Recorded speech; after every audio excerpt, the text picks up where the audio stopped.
বানাবো মুগ ডালের চিল্লা। তো আমি এখানে নিয়ে নিয়েছি কিছুটা গ্রিন মুগ, আর একটু ওই খোসা ছাড়ানো আর খোসা সহ মুগ, আর একটু কয়েকটা রাজমা দিয়েছি, আর এটা দুটো কাঁচা লঙ্কা, একটু আদা আর একটু জিরে। এটা আমি ব্লেন্ড করে নেব। এটাকে আমি পেস্ট করে নিয়েছি। নিচ্ছি একটু। তো এর মধ্যে এবার আমি নুন পরিমাণ মতো, একটু হলুদ দেবো, দিয়ে এবার ভালো করে মিক্স করে নেব। তো এখানে আমি তাওয়া বসিয়েছি, তাওয়াটা গরম হয়ে গেছে, দিয়ে দেবো।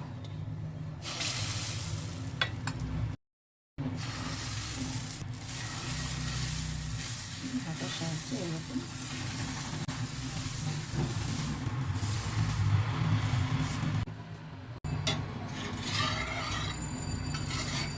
এটা হয়ে গেছে।